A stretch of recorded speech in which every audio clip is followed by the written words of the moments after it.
That's right, 200 million shots in 100 days. I know it's ambitious, twice our original goal, but no other country in the world has even come close, not even close to what we're doing. And I believe we can do it.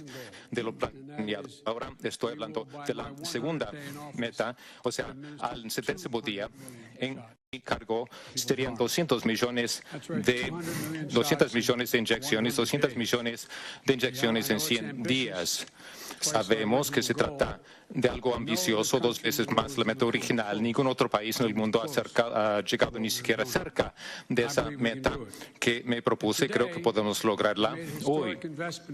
También hicimos una inversión histórica para alcanzar a los más golpeados, a las comunidades más vulnerables de mayor riesgo a consecuencia del virus, al invertir más 10 mil millones de dólares para llegarles. Y también me fijé una meta antes de ocupar el cargo, que sería conseguir que la mayoría de las escuelas de kinder al 8º año que se abriesen del todo en los primeros 100 días, gracias al trabajo enorme hecho por mi gobierno, los educadores, padres de familia, autoridades locales, estatales, educativos, líderes, y una encuesta del Departamento de Educación demuestra que la mitad de las escuelas hasta el 8º año abren el tiempo completo, 5 días a la semana, para aulas presenciales.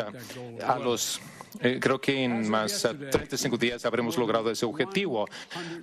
Al día de ayer, más de 100 millones de pagos de $1,400 se han hecho y han entrado, han sido depositados en las cuentas bancarias. Es dinero real en el bolsillo de las personas. Y millones más van a recibir en breve su dinero. Un último comentario. Desde que promulgamos el plan de rescate, empezamos a ver nuevas señales de esperanza en nuestra economía. Desde que se aprobó esa ley, una mayoría de los pronosticadores económicos han aumentado sus proyecciones de forma significativa en cuanto al crecimiento económico que se va a dar este año. Ahora se proyecta que va a superar el 6%, un crecimiento de 6% del PIB. Y esta mañana nos enteramos de cuántas personas están solicitando el seguro de desempleo semanalmente. Este número cayó en 100,000 personas. Es la primera vez en un año que las cifras han caído por debajo del pico prepandémico. Así es que todavía hay demasiados ciudadanos desempleados, demasiadas familias que sufren. Hay mucho trabajo que hacer todavía, pero puedo decirle al pueblo norteamericano que la ayuda va a llegar y que sentimos esperanza. Zeke, Associated Press. The Associated Press, Zeke, por favor. Thank you, Mr. President. You mentioned your progress on COVID-19. I'd like to ask you about some of the... Ha hablado sobre los avances en cuanto a la COVID-19. Quisiera preguntar sobre otras cuestiones a las que su presidencia enfrenta. Uno de los desafíos importantes tiene que ver con reforma migratoria, control de las armas, el derecho al sufragio, cambio climático. Son cosas a las que se oponen muchos republicanos en el Capitolio. ¿Hasta qué punto está dispuesto a ir para cumplir con esas promesas hechas al pueblo estadounidense? Miren, cuando yo asumí el cargo de presidencia, decidí que era una propuesta básica y sencilla.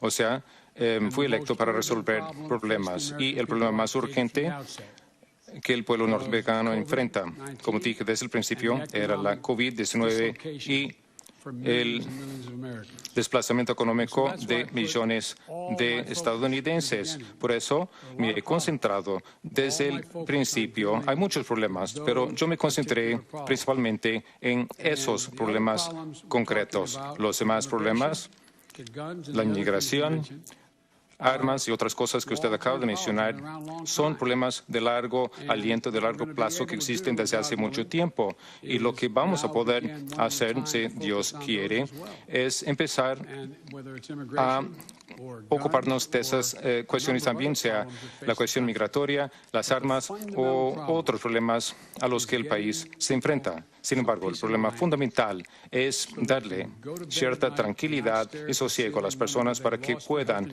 acostarse de noche y no quedarse despiertos mirando al techo, preguntándose si van a perder su seguro médico, si van a perder algún pariente, si van a estar en una situación en que vayan a perder sus casas por no poder sufragar su hipoteca, o millones de personas van a ser desahuciadas por su incapacidad de pagar su alquiler. Así es que vamos a acometer esos problemas uno a la vez y en la medida del posible acometerlos de forma simultánea. Ese ha sido mi enfoque. Creo que mis colegas republicanos van a tener que decidir si quieren que colaboremos, trabajar juntos, o si van a optar por proseguir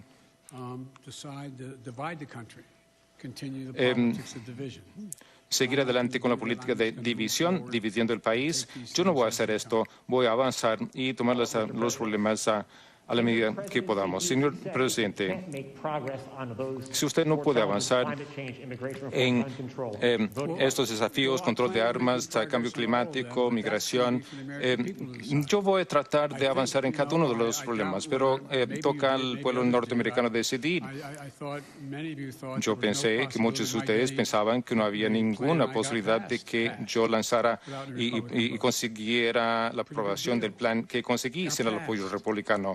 Fue muy importante. Se promulgó, se aprobó y la vida de las personas están cambiando.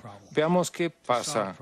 Se me ha contratado para resolver problemas, no crear divisiones. How about Yamiche?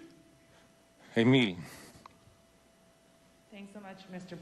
Gracias, señor presidente. Usted ha dicho una y otra vez que los inmigrantes no deben venir a este país en ese momento. No es un buen momento. Ese mensaje no lo están recibiendo. Y pasa lo contrario. Lo ven a usted recién electo como persona decente, moral. ¿Cómo usted puede resolver esa tensión? ¿Y cómo escoger qué familias pueden permanecer, cuáles tienen que irse? Hay algunas familias que permanecen en el país. Hay una cronología, digamos, un momento en el que no vayamos a ver ese hacinamiento en las instalaciones de la patrulla fronteriza. Debo sentirme halagado porque la gente esté viniendo por ser yo un tipo simpático, decente y que se animen a venir porque Biden es un buen tipo. Pero la verdad es que las cosas no han cambiado. Tantas personas vinieron, o sea, hubo un aumento de 28% desde que yo entré en mi cargo y fue 32% el año pasado. Durante el gobierno Trump pasa todos los años. Hay un aumento significativo en la cantidad de personas que vienen a la frontera en los meses de invierno de enero, febrero y marzo. Esto pasa todos los años. Aparte de eso, también y dicho sea de paso, ¿alguien acaso sugiere que hubo un aumento de 31% bajo Trump porque fuera un buen tipo? Simpático, que estuviera haciendo cosas buenas en la frontera? No es ese el motivo por el que vienen, porque es el periodo en el que pueden venir sin la probabilidad de fallecer en el camino. Hay menos calor en el desierto. Número dos, vienen debido a las circunstancias en el país. La forma en que podemos lidiar con este problema, y la verdad es que cuando era senador y vicepresidente, empecé con este problema armando un programa bipartidista, $7 millones para resolver los problemas raíz que motivan a la gente a venir, y Trump no siguió adelante, eliminó los fondos y desarticuló los elementos existentes para lidiar con lo que había sido un problema y que sigue siendo un problema desde hace mucho tiempo. Él, de hecho, cerró o disminuyó la cantidad de camas disponibles. Él no financió el Departamento de Servicios Humanos para sacar a los niños de estas instalaciones de control fronterizo donde se supone que no deben de estar por más de un par de días.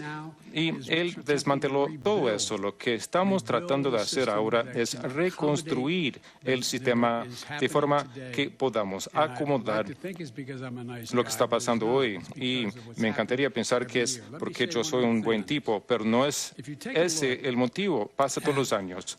Déjeme decir eso.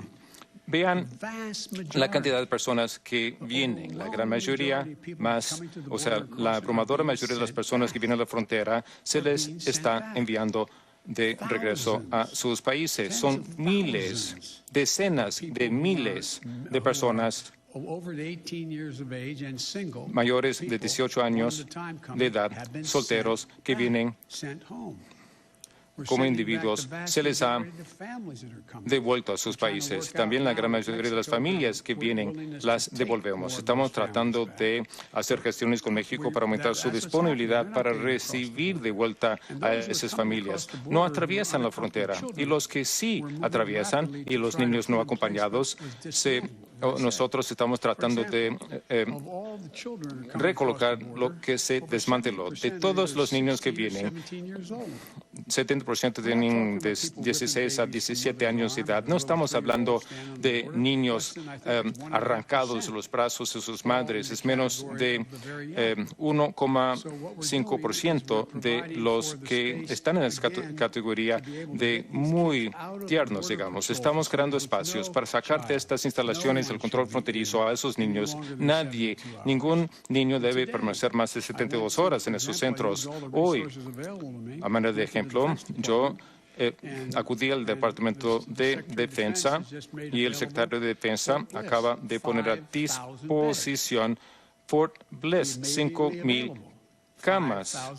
5,000 camas listas y disponibles en la frontera de Texas. Estamos restableciendo la capacidad que tendría que haberse mantenido que Trump desmanteló. Esto va a tardar algo de tiempo. Otra cosa que estamos haciendo, no sé si mi respuesta es demasiado larga, si usted no quiere los detalles, no, pero no sé cuánto detalle quiere sobre inmigración. Quizás me detenga en cuanto a esta pregunta. La otra pregunta, si usted puede hablar un poco sobre ¿cuáles familias, aquellas familias que se les permite quedarse? ¿Por qué?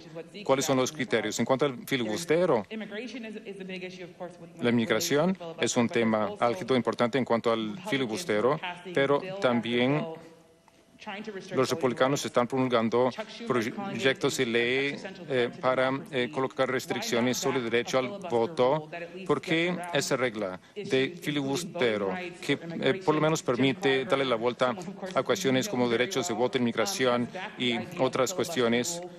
Ted Cruz, por ejemplo, está contrario a esa regla de filibustero cuando se trata del voto o inmigración. Las prioridades a medida que me lleguen. Vamos a contestar la primera pregunta planteada, la primera de la segunda ronda de preguntas. Entonces, ¿qué tal lidiar con la cuestión de las familias? Porque algunas no son devueltas, porque México se niega a recibirlas de vuelta. Dicen que no las quieren recibir, no todas. Estamos negociando con el presidente de México. Creo que vamos a ver un cambio. Todas esas familias deben ser devueltas o volver. Los únicos a los que nos vamos a dejar a solas al otro lado del río Bravo son a los niños. Y lo que estamos haciendo es importante que lo entiendan. Sé que lo entienden, no quiere decirlo de esa forma. La gran mayoría de los menores de edad que vienen a Estados Unidos vienen con número de teléfono en una pulsera, un número de teléfono o en su bolsillo, que llegan a Estados Unidos. Números de parientes, abuelos, tíos, madre. Lo que antes pasaba es que tardaba semanas o meses antes de que alguien hiciera una llamada telefónica a ese número para ver si alguien contestaba. Nosotros ahora tenemos un sistema. Dentro de 24 horas se hace esa llamada cuando ese niño cruza la frontera. Y luego hay un sistema de verificación que se está instituyendo el día de hoy para determinar rápidamente si se trata de un coyote traficante o madre, padre, algún pariente cercano. Esto lo estamos estableciendo desde el principio. Si se trata de un pariente, mamá, de madre o de la madre o padre, si el padre dice tengo el acta de nacimiento, entonces llevamos de inmediato a ese niño a su padre o madre y eso reduce significativamente. Hay dos formas de hacerlo: reducir la población infantil en circunstancias no aceptables en las que se les mantienen en las instalaciones el control fronterizo. Primero, hacerles llegar al lugar donde tengan un pariente y fijar una fecha para una cita jurídica o colocarlos en una instalación de servicios de salud de humanos que estamos operando ahora con camas en diferentes partes del país. Hay recursos federales tales como Fort Bliss para que se les pueda albergar en un lugar seguro y para que se les pueda cuidar mientras no encontremos a sus familias. La cuestión del filibustero. Con respecto al filibustero, yo creo que debemos volver a lo que existía cuando hace 120 años yo entré al Senado norteamericano, que es antes se requería para el filibustero tener una tarjeta. Les iba a dar la estadística, seguramente ustedes la conocen. Antes, entre 1917 y 1971, el filibustero existía. Durante ese periodo había 58 mociones con el intento de romper el filibustero.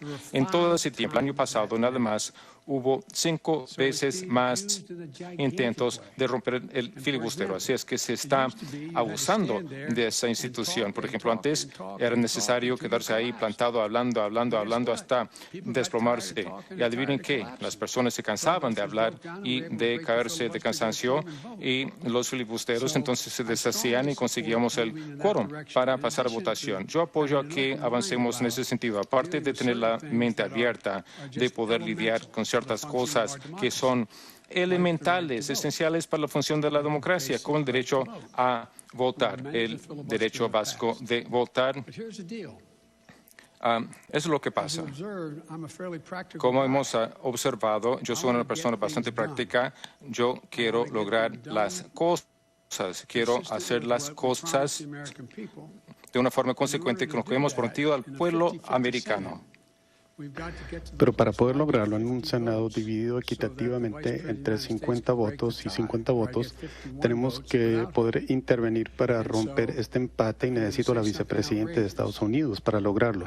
Así que voy a decir algo polémico, pero nunca he sido deficiente en calcular cómo hacer las cosas en el Senado de Estados Unidos y la mejor forma de proseguir.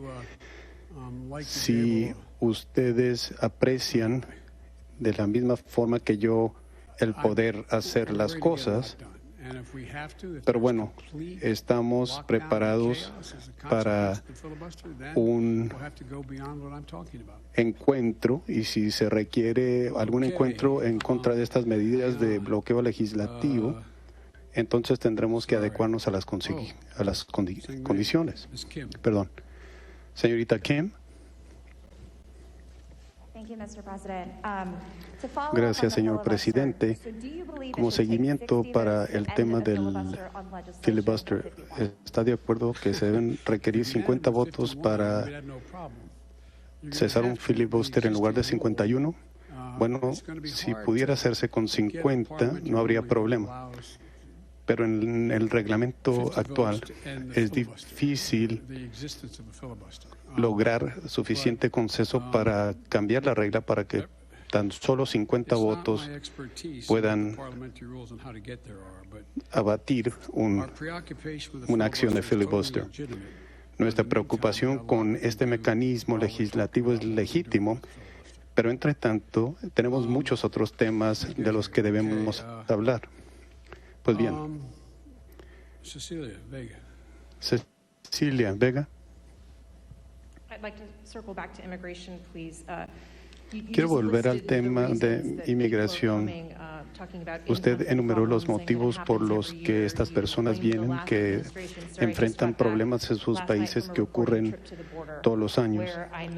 Ayer acabo de regresar de un viaje de la frontera. Conocí a Joseph, de 9 años de edad, que caminó a este país desde Honduras acompañado de otro niño, solos, y pudimos comunicarnos con su familia.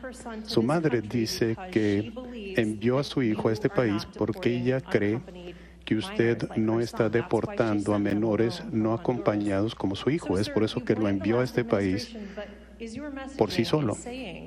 Señor, usted culpa al último gobierno, pero ¿acaso usted está diciendo como parte de su política gubernamental que los menores serán aceptados en este país y que esto sirve como incentivo para estas familias de enviar a sus hijos como Joseph? Bueno, la idea de que yo voy a declarar algo que jamás haría, que un menor no acompañado que llegue a la frontera podrá quedarse ahí y morir de hambre sin que nosotros intervengamos. Ningún otro gobierno en la historia de este país ha hecho eso, más que Trump, y yo no lo haré. Me niego a hacerlo, y es por eso que le pedí a la vicepresidenta de Estados Unidos ayer que subiera la persona encargada de darle frente a los motivos fundamentales por los cuales las personas dejan sus países, Guatemala, El Salvador, y esto puede deberse a siniestros naturales, inundaciones, terremotos, falta de comida, violencia pandillera, muchas causas. Y como vicepresidente yo tuve la misma obligación y logré frenar este fenómeno sustancialmente trabajando con distintas comunidades. Muchas veces, en algunos casos, las personas en estas ciudades, en estos países, las personas no podían salir a la calle porque había mucha violencia de pandillas y maras en las calles. Y una forma en que intervenimos es que no íbamos a darles apoyo económico a estos estados o países porque son gobiernos corruptos, pero posteriormente logramos convenios con terceros y entes independientes y logramos los índices de violencia en esas ciudades a través de apoyo indirecto. Y esto sirvió para reducir la migración a este país. Y estamos interviniendo en una forma razonable que servirá para incentivar a las personas a no querer salir de su país, porque hemos ayudado con diferentes programas de vivienda, de comida, etcétera, y estaremos invirtiendo más de $700 millones al año para cambiar las vidas y las circunstancias de las personas que vienen aquí por esos motivos. Esa madre no se quedó en la mesa de su cocina y dijo: tengo una idea genial, quiero asegurar que alguien cuida a mi hijo. ¿Y qué edad tenía el niño o la niña? 9 años, y también conocí a uno de 10 años. Bueno, no voy a enviar a mi hijo de 9 años de edad en un trayecto de 1,000 millas a los Estados Unidos porque yo sé que Joe Biden es un hombre decente y sé que él se hará cargo de él. Eso me parece un acto de desesperación que me asombra. Las circunstancias deben ser terribles. Y tendremos a la vicepresidenta haciendo lo que yo hice en el gobierno del presidente Obama. En aquel entonces teníamos un problema semejante y me designó como la persona encargada. Teníamos un plan y logramos un verdadero impacto. Aquí la cuestión no es si debemos o no hacerlo. Más que nada, tenemos que pensar en cómo lo hacemos. No es una respuesta fácil. Otra pregunta de seguimiento. ¿Quiere usted ver a estos menores no acompañados quedarse en este país o a fin de cuentas deberán ser deportados? Bueno, se tiene que tomar la decisión. Y este caso de este joven pues tiene a su madre en casa, pues entonces una alternativa viable sería colocarlo en un avión y regresarlo a su madre. Otra pregunta, señor. Usted mencionó circunstancias terribles. La instalación de Donna, Texas, de la patrulla fronteriza, estuve ahí presente. Es una instalación de 500 personas de capacidad. Tenemos a niños que duermen en el piso. Están apiñados en estos espacios muy pequeños. He hablado con abogados. Las condiciones son aberrantes. ¿Qué reacción tuvo usted de estas imágenes que salieron de esas instalaciones? ¿Considera usted que estas condiciones son aceptables y cuándo se repararán estos problemas? Bueno, es una pregunta seria eso, preguntándome que si esto es aceptable. Por supuesto que no. Es por eso que queremos sacar a miles de estos niños a la brevedad posible. Es por eso que estamos trabajando con los representantes de las Fuerzas Armadas y otros representantes para lograr más espacios seguros donde podremos albergar a estos niños en forma segura, bajo condiciones aceptables, mientras que buscamos una resolución de largo plazo. Esas circunstancias son completamente inaceptables.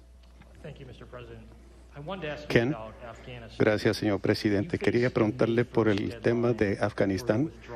Usted tenía un plazo del 1 de mayo para el retiro de las fuerzas estadounidenses de ese país. Como candidato, en la publicación Foreign Affairs dijo usted que ya había llegado el tiempo de acabar con estas guerras eternas. ¿Puede usted comprometerse con el público estadounidense que para el 2 de mayo Estados Unidos ya no tendrá fuerzas militares en Afganistán? Bueno, la respuesta es que será difícil cumplir con el plazo del 1 de mayo. Y los motivos son tácticos y logísticos. Es difícil retirar a las tropas en forma segura. Lo que yo he estado haciendo, al igual que el secretario Blinken, es reunirnos con nuestros aliados, aquellos otros países y aliados de la OTAN que tienen también fuerzas militares en Afganistán. Y si los retiramos de ese país, tendremos que hacerlo en forma segura y ordenada. Estamos consultando con nuestros socios y aliados sobre cómo proseguir, y el secretario Blinken tiene una reunión en Bruselas con nuestros aliados de la OTAN, que también tienen fuerzas emplazadas ahí. Acabamos de reunirnos también con el secretario Kayani. Él es el líder en Afganistán, en Kabul, y hay un proceso encabezado por las Naciones Unidas que iniciará próximamente y que abordará el tema de cómo acabar con la guerra y cómo realizar el retiro de esas fuerzas. Mi intención no es quedarnos ahí por mucho tiempo, pero la pregunta más importante es qué circunstancias tenemos que asentar en este arreglo hecho por el presidente Trump de retirar las fuerzas bajo un esquema que jamás se negoció del todo, pero tenemos que ver cómo lo hacemos. Sin embargo, no nos vamos a quedar ahí por mucho tiempo más. Nos vamos a retirar de ahí. La pregunta más bien es, ¿cuándo lo podremos hacer? Señor, ¿cree usted que es posible que seguiremos teniendo tropas allá el año entrante? Pues no me imagino que eso pueda ser el caso. Kristen. Muy bien, Kristen. Muchas gracias, señor presidente. Dadas las condiciones que acaban de enumerarse en estas instalaciones que albergan a menores de edad en la frontera estadounidense, ¿permitirá usted acceso a los periodistas a estas instalaciones que padecen de hacinamiento? Mi plan en el corto plazo que ya se está efectuando será abrir el acceso a todas las facilidades o instalaciones posibles. Entendemos que en vista de que se nos permitió acceso a una de estas instalaciones y que habrá más acceso a otros, realmente no hemos visto las condiciones reales bajo las cuales estas personas, estos menores, están albergados. ¿Se compromete usted con darle mayor apertura a esto? Sí, me comprometo. Y uno de los motivos por el cual yo no he visitado estas instalaciones, y asimismo los miembros de mi gabinete, es que yo no quiero ser el tema de la noticia, no quiero traer a todo el elenco de servicio secreto y otras autoridades para traer la atención del verdadero problema. A la brevedad posible les haremos posible el acceso completo, pero ¿cuándo será eso? Desconozco. Bueno, en vista de todo lo que está ocurriendo en la frontera, le escuché hablar del gobierno anterior. ¿Usted decidió invertir algunas de estas políticas? ¿Invertir qué cosa? Políticas. ¿Cree usted que actuó con demasiada premura para cancelar algunas órdenes ejecutivas de su antecesor? Bueno, en primer lugar, las políticas que se instrumentaron anteriormente no ayudaron en absoluto a esta situación, no frenaron el nivel de migración que estaba llegando aquí. No había políticas más que la de separar a menores de edad de sus madres. Eso era imperdonable. La política era hacer esperar a estas personas del otro lado de la frontera bajo condiciones de hambre, y no me disculpo por eso. Esa no era una política efectiva. Nada de esto existía antes de que asumiera el cargo de la presidencia el señor Trump, y que haya tenido algún impacto positivo desde el punto de vista legal y asimismo desde el punto de vista de la dignidad humana. Y hablando de la política en el extranjero, señor presidente, nos enteramos anoche que Corea del Norte lanzó 2 misiles balísticos. ¿Cuál será su reacción para el caso de Corea del Norte? Bueno, primeramente quiero decir que la resolución de Naciones Unidas 1718 fue violada por esta prueba de lanzamiento de estos misiles. Primero que nada, estamos consultando con nuestros socios y aliados, y habrá respuestas si ellos optan por escalar este tipo de acciones, y nosotros responderemos en especie. Pero asimismo estoy preparado para emprendernos en algún tipo de diplomacia, pero esto tiene que estar condicionado a que el resultado final será la desnuclearización. Y eso es lo que estamos tratando de tramitar con nuestros aliados. Bueno, en lo que respecta a la diplomacia, ¿qué es lo que usted quiere decir? El anterior presidente Obama le advirtió al presidente entrante Trump que Corea del Norte sería el principal tema de la política exterior en Washington. ¿Está usted de acuerdo? Sí, efectivamente. Bien, permítame un momento. Christian, Nancy, CBS. Muchas gracias, señor presidente. Quiero volver al tema de derechos al voto. Como usted mencionó, los legisladores republicanos en todo el país están trabajando para ratificar proyectos de ley que limitarían la votación. Los demócratas advierten que esto impactará en forma desproporcional a votantes minoritarios. Sin embargo, si usted ratifica o si usted no puede impedir esta ola, ¿cree usted que perderá el control de la Cámara Baja y del Senado en el año 2022? Creo yo que me parece que esta iniciativa es algo verdaderamente oprobiosa, es absolutamente oprobioso. Están decidiendo que no se permitirá llevarles agua a las personas que están haciendo fila para votar, tomando la decisión de que las elecciones o la oportunidad para votar terminará a las 5 de la tarde, cuando muchas personas aún siguen en sus trabajos.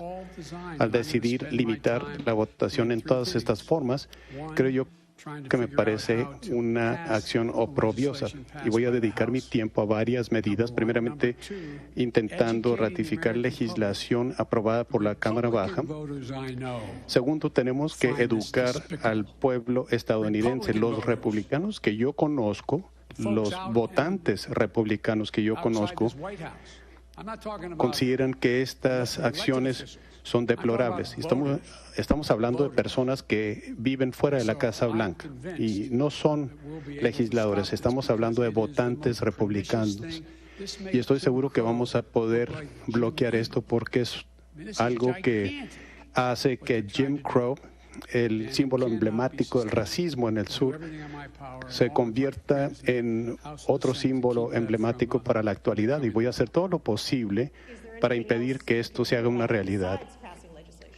¿Hay algo más que puede hacer al respecto, aparte de ratificar nuevas leyes? Bueno, la respuesta es afirmativa, pero no les voy a desglosar mi estrategia frente a todo el mundo en este momento. Bueno, ¿ya ha decidido usted si usted se postulará para la reelección en 2024? ¿O teme usted que su antecesor regresará? Bueno, mi plan sí es postularme para reelección cuando llegue ese año. Bueno, su viejo amigo Mitch McConnell dice que solo han hablado en una ocasión desde que usted asumió su cargo y que usted ha adoptado posturas de extrema izquierda desde que asumió la presidencia. ¿Cree usted que esto atenta contra su promesa de unificar al país y actuar en forma bipartidista? No hemos tenido la oportunidad de reunirnos para hablar acerca de los asuntos. Trabajamos actualmente con 20 miembros del Senado sobre cómo podemos restablecer nuestra capacidad de poder manufacturar circuitos integrados, cómo poder trabajar en forma conjunta. Y estamos trabajando en muchos proyectos. Miren, yo trabajo y conozco muy bien a Mitch. Él me conoce muy bien a mí. Todo esto tiene que ver con asegurar que quisiera tener el apoyo de legisladores y políticos republicanos, pero yo tengo más que nada apoyo electoral de votantes republicanos que están de acuerdo con lo que estoy haciendo. Así que lo que dice Mitch respecto a la última legislación que ratifiqué, que era de extrema izquierda, hay que ver lo que hicieron algunos miembros de su partido, porque varios de ellos apoyaron ese proyecto de ley. Bien, ¿en dónde estoy ahora? Caitlin, muchas gracias, señor presidente. Tengo una pregunta, pero antes de eso, quisiera dar seguimiento a una pregunta planteada antes. Eso es una pregunta, entonces. Voy a ser muy rápido. Con respecto al filibustero, en el funeral de John Lewis, él dijo que creía que el filibustero era réplica de la era Jim Crow. ¿Está de acuerdo? Sí. ¿Por qué no abolirlo? Entonces, sí, data de esa época. La política electoral exitosa es el arte de lo posible. Veamos cómo podemos lograrlo y ir avanzando hacia cambiar de forma significativa el abuso de esa regla del filibustero. Primero, se ha abusado de esa regla desde que se instituyó de una forma extrema en los últimos 20 años. Vamos a lidiar primero con el abuso que se hace de ello. Entonces, ¿nos acerca más hacia la eliminación del filibustero? Le contesté la pregunta. Usted también acaba de salir en las primeras planas al decir que usted va a repostularse. Dije que era mi expectativa. Usted dice que sí. Yo no entiendo de dónde sacan esas preguntas. Yo no puedo planear de aquí a 3, 4 años hacia el futuro. Si usted se postula nuevamente, la vicepresidente Harris va a ser compañera de plataforma. Sí, es excelente aliada y va a contender contra el expresidente Trump. No sé, ni siquiera se va a ver un partido republicano. Sé que no tiene que contestar. Si le pregunto si usted sabe si va a haber un partido republicano, pero la forma en que yo veo las cosas, yo respeto mucho el destino y la fe. Yo me pongo metas para conseguir lo mejor que pueda para las personas que me son importantes. Son los ciudadanos que trabajan arduamente y quiero cambiar el paradigma en que estemos recompensando el trabajo y no tan solo la riqueza. Cambiar el paradigma. ¿No le parece interesante que mis amigos republicanos estén preocupados que el costo de los impuestos que tienen que cobrarse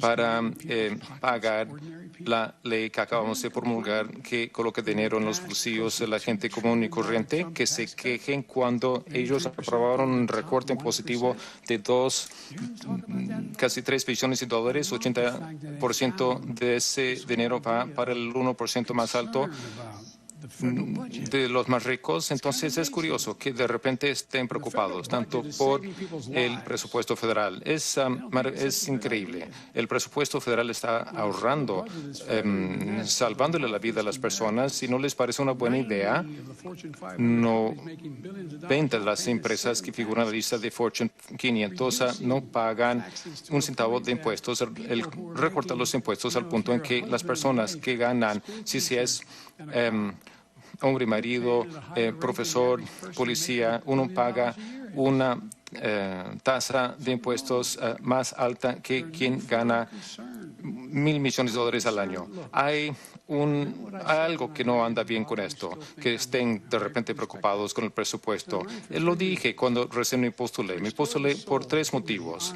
Para restaurar la dignidad, honestidad del alma, la transparencia al sistema político norteamericano. 2, reconstruir la espina dorsal, la columna dorsal de ese país, la clase media, personas que trabajan arduamente, que batallan. Esa gente que batalla son quienes construyen este país y los sindicatos los apoyan. El tercer motivo por el que me postulé es para reunir al país. Y de forma genérica, todos ustedes dijeron que no, esto no se puede hacer.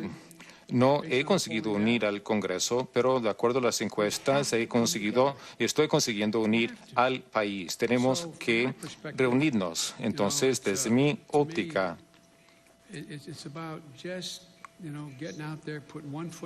se trata de dar pasos para poco a poco hacer lo correcto para con la gente. La gente se levanta por la mañana y trata de alimentar a sus familias,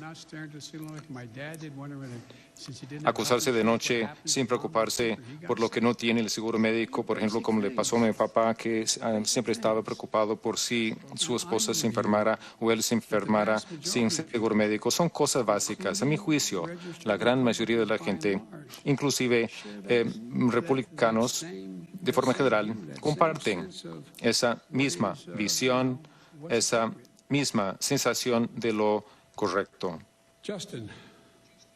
Justin Saint, de parte de Bloomberg. Gracias, señor presidente. Quisiera preguntarle sobre su relación con China. Ahora que hace un par de meses que ocupa el cargo, hubo una reunión hace rato en que fue bastante histriónico, por decirlo así. Está considerando prohibir la importación de ciertos productos y consideraría cortar las inversiones estadounidenses en cuanto a los sistemas internacionales de pago. Usted plantea preguntas legítimas que solo tocan sobre una parte mínima de lo que es la relación con China. Hace mucho tiempo que conozco a Xi Jinping. Cuando dejé la vicepresidencia, yo había pasado más tiempo con él que cualquier otro líder mundial, porque el presidente Obama y el presidente chino Hu decidieron que deberíamos conocernos, porque es inapropiado que el presidente de Estados Unidos dedique tiempo con el vicepresidente de otro país, pero era obvio que él habría de convertirse en el nuevo líder de China. Así es que yo pasé horas y horas a solas con él, con un intérprete, el mío y el de él, y entrábamos en gran detalle. Es una persona muy directa. Él no tiene un hueso demócrata con D minúscula en su cuerpo. Sin embargo, es muy inteligente. Él considera que la autocracia es la forma en que en un mundo complejo un país debe de funcionar. Cuando fui electo, me llama para felicitarme. Para la gran sorpresa de los expertos sobre China, su gente y la mía que estaban escuchando a la llamada telefónica, sostuvimos una conversación telefónica de 2 horas y dejamos las cosas muy claras el uno al otro. Yo le recalqué nuevamente, se lo había dicho personalmente en varias ocasiones, que no buscamos conflicto, confrontación, si bien sabemos que va a haber competencia acendrada, fuerte. 2, que habría competencia fuerte, pero vamos a insistir que China se atenga a las reglas internacionales, que será competencia justa, prácticas justas, prácticas leales. Y para competir eficazmente, le dije, vamos a lidiar de forma efectiva con China y para hacerlo necesitamos de 3 cosas. Primero, es lo que le digo a mi gente, vamos a invertir en los trabajadores norteamericanos y en la ciencia. Eso lo dije durante la campaña, lo repito, estoy arreglando mi gobierno para hacerlo. En los años 60 solíamos invertir 2% de nuestro PIB en investigación y ciencia. Hoy llega a 0,7%. Esto lo vamos a cambiar. Lo vamos a cambiar. El futuro depende de quién puede, de hecho, ser el dueño del futuro en cuanto a la tecnología, computación cuántica, el campo médico inclusive. Entonces, lo que voy a hacer es garantizar una inversión más cercana a 2%. Uno de los motivos por los cuales yo establecí el Consejo Presidencial de Ciencia nuevamente es para poder invertir en investigación médica, cáncer, Alzheimer, diabetes, las industrias del futuro, la inteligencia artificial, computación cuántica, biotecnología, y vamos a hacer inversiones ingentes.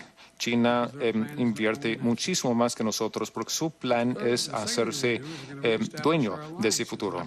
Y vamos a afianzar nuestras alianzas. No tenemos una política anti-China y se lo dije de forma muy clara. Poco después de esto, está bien, hemos hablado casi durante una hora y con mucho gusto puedo seguir, pero una de las cosas que voy a hacer es hablar con 27 jefes de Estado de Europa en breve, creo que dentro de una hora, no sé exactamente a qué hora, y al principio de este mes, esto le llamó la atención a los chinos y no fue por eso que lo hice, me reuní con nuestros aliados para ver de qué forma podemos hacer llamar a cuentas a China en la región, porque tenemos que tener democracias que colaboran. En breve voy a invitar a una alianza de democracias a que vengan a Estados Unidos para hablar sobre el futuro. Y vamos a dejar claro que para poder lidiar con estas cuestiones, vamos a exigir que China se atenga a las reglas, sean reglas relativas al mar del sur de China, del norte y una serie de otras cosas. La tercera cosa, y lo cual admiro mucho en cuanto a Xi, él entiende, él no da la impresión de no entender lo que yo digo. Yo le dije que ningún líder puede mantenerse en su cargo a menos que represente los valores de su país. Le dije, señor presidente, como le dije antes, los estadounidenses valoran la noción de la libertad. Los estadounidenses valoran los derechos humanos. No siempre estamos a la altura de nuestra expectativa, pero es un sistema de valores sobre el que como país nos hemos asentado. Siempre, mientras su país siga violando de forma crasa los derechos humanos, vamos a seguir de forma sin fin a llamar la atención del mundo sobre ese hecho y dejar en claro qué es lo que está pasando. Y él lo entendió. Y dejó muy claro que ningún presidente norteamericano, uno lo hizo, pero ningún otro norteamericano se arredró y dejó de hablar con los líderes sobre lo que sucede en Hong Kong o dentro del propio país. Esto es quienes somos. Cuando un presidente se aleja de esos principios, como el último hizo, es cuando empezamos a perder nuestra legitimidad en el mundo. Esto es quién somos. Entonces yo veo que va a haber mucha competencia fuerte con la China.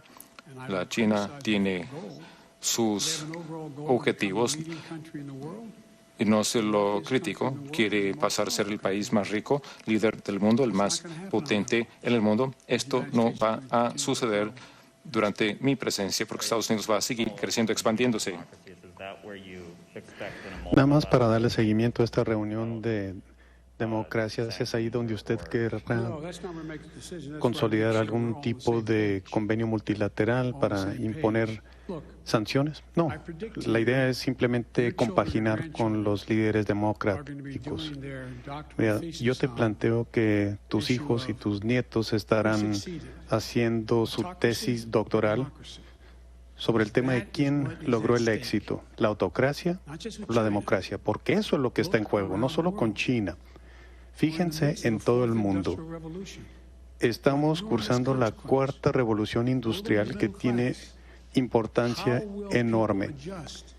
En la clase media, ¿cómo las personas podrán ajustarse a estos cambios sustanciales en la ciencia y tecnología, en el medio ambiente? ¿Cómo podrán hacerlo? ¿Y acaso las democracias están equipadas porque ahí todas las personas tienen la libertad de expresión y de competir? Y queda claro, en la mayoría de los casos con académicos con los que he hablado en todo el país, que esta es una lucha para determinar la utilidad de la democracia en el siglo XXI y de la autocracia. Se fijarán que Rusia ya no habla del comunismo. Ahora estamos hablando de una autocracia. Decisiones de demanda tomadas por un líder de un país. Eso es lo que está en juego. Tenemos que comprobar que la democracia funciona. Perdón, señor presidente, sé que tendrá otra oportunidad de hablar acerca de las tragedias en Georgia y Colorado. Usted dijo que nos debemos quedar atentos para ciertas acciones que usted tomará con respecto al control de armas. Uno de estos proyectos será un proyecto de ley para imponer responsabilidad civil a manufactureros de armas, ¿o estará usted ofreciendo apoyo económico a los estados para que cambien estas leyes? Bueno, vamos a hacer todo lo que mencionaste.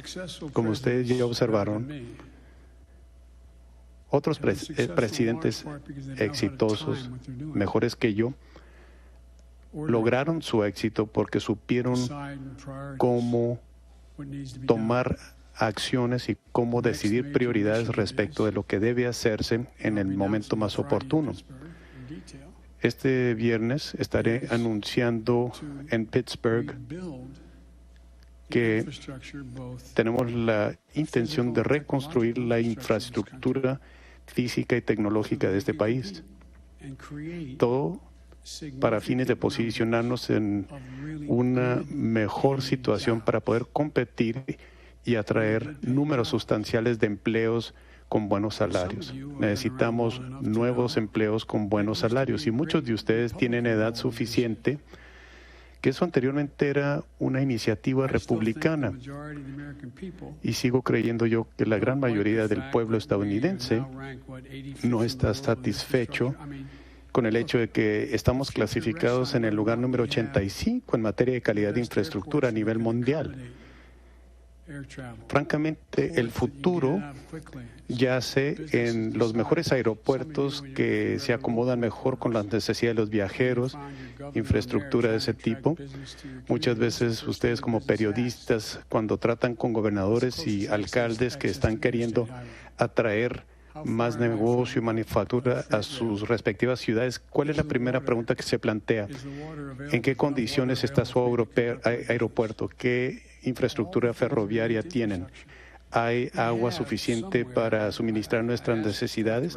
Todo tiene que ver con la infraestructura y le pedí a uno de los elementos de mi personal que me lo anotara, no para esto, pero para tener una discusión más detallada más adelante.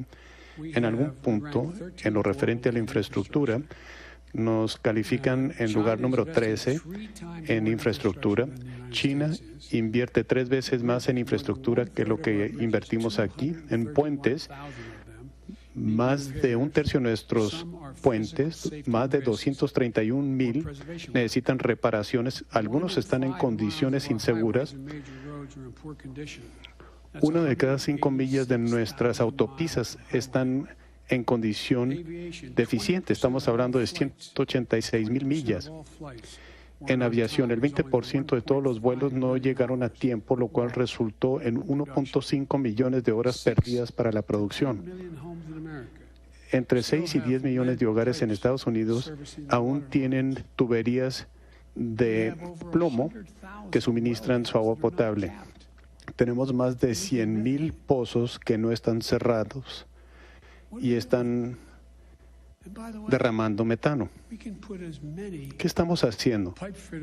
Y por cierto, podemos poner a muchísimos plomeros y otros trabajadores para cerrar estos pozos, y lo podríamos hacer por el mismo precio que se tuvo que pagar para perforar esos pozos. Así que me siento a veces un poco frustrado porque hablamos de esto. Y lo último que quiero puntualizar acerca de la infraestructura, y me disculpo por dedicarle tanto tiempo a este tema, pero si ustedes consideran todo esto,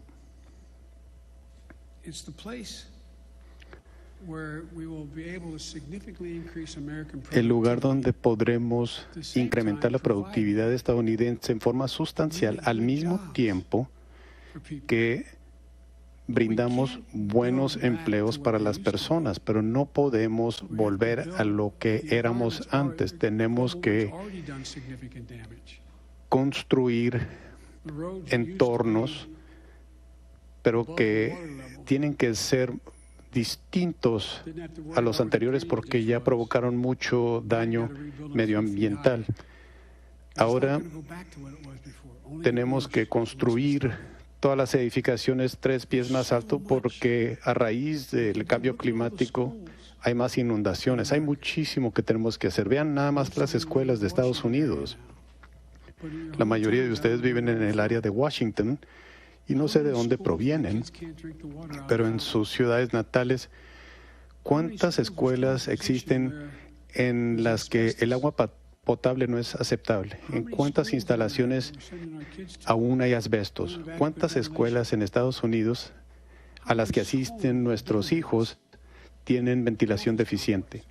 ¿Cuántas edificaciones de escuela y de oficinas están desperdiciando miles de millones de barriles de petróleo porque no pueden mantener la temperatura de la calefacción y la electricidad porque las instalaciones están deficientes? Es increíble. Es tanto lo positivo que podemos hacer. Sirve para hacer a las personas más saludables y asimismo sirve para crear mejores empleos. Otra pregunta más. Janes de Univision. Gracias, señor presidente. Nosotros también hemos estado observando la frontera y al igual que Cecilia, nos topamos con un par de hermanitos que cruzaron la frontera el lunes. Se comunicaron con la madre que vive en Estados Unidos, pero la única forma en que ella se enteró que sus hijos estaban aquí fue que hasta el jueves la autoridad de patrulla fronteriza no se había comunicado con ellos. Así que, ¿en qué forma vamos a mejorar esta situación? Bueno, sí vamos a mejorar, pero vamos a hacerlo rápidamente y esto se puede lograr y efectivamente se va a lograr. Ya tuvimos una reunión bastante larga con todos los integrantes del equipo y varios miembros del gabinete que están preparados para tomar medidas a más tardar para la semana entrante. Tendremos a 1,000 personas fuera de las instalaciones de la patrulla fronteriza. Las colocaremos en instalaciones más seguras, de mejor calidad.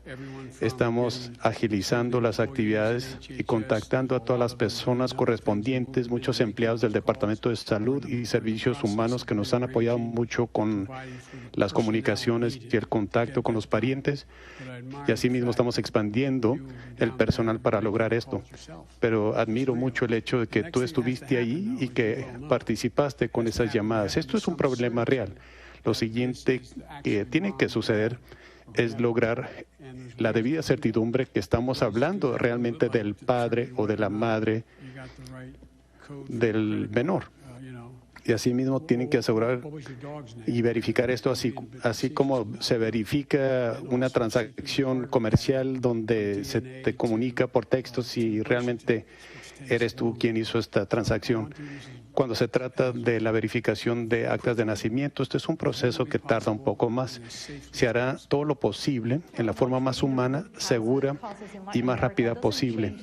Bueno, y cuando hablamos de las causas fundamentales de este fenómeno de migración en América Latina, esto no cambiará de la noche a la mañana.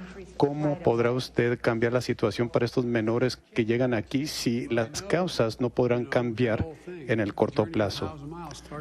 Bueno, yo entiendo que este trayecto de 1000 millas empieza con un primer paso. Y tú lo sabes, ya lo has cubierto en tus relatos periodísticos. Y cuando hablamos de algún lugar en México o en Guadalupe, dice, tengo una mejor idea, una buenísima idea. Hay que vender todo lo que tenemos, se lo damos a un coyote, le pedimos que cruce a nuestros hijos a través del desierto, a un país donde no hablan el idioma. Eso será muy divertido, hay que irnos. Eso nunca sucede. Las gentes no se quieren ir de su país. Cuando mi bisabuelo se subió en una embarcación en el mar irlandés, lo que más le preocupaba es si iba a sobrevivir el trayecto a los Estados Unidos, pero tuvo que hacerlo porque había problemas verdaderamente graves en su país. Él no se quería ir de su país, pero no tenía otra alternativa. Así que yo no puedo garantizar que vamos a poder resolver todo, pero les puedo garantizar que podemos mejorar las cosas, lo podemos hacer mejor. Y vamos a cambiar las vidas de muchas personas. Y otra cosa que quiero señalarles y que espero que ustedes lo hagan también, yo reconozco que esto realmente nos afecta mucho emocionalmente y vaya que lo es muy impactante cuando hablamos de menores de 5 y 6 años, pero estamos hablando de que la gran mayoría de estos menores, el 70%, tienen 16 o 17 años de edad. La mayoría son varones. Y esto no lo distingue de nada, pero la idea de que tenemos miles, decenas de miles de estos menores en estas instalaciones terribles, que son bebés y niños pequeños. En cierta medida esto es cierto, pero ayer le pedí a mi equipo, los directores de las 2 agencias correspondientes y otros, les pedí su opinión porque ellos son los peritos en la materia, pero les pedí que se enfocaran en los grupos más vulnerables, pero no existe motivo alguno por el que en el próximo mes, cuando estas personas crucen la frontera, que no puedan hacer una llamada en las primeras 48 horas. Otra pregunta, ¿tiene usted algún legislador que haya manifestado su oposición a esta legislación? Pues no porque sé que ellos tienen que manifestar sus posturas como lo hacen típicamente.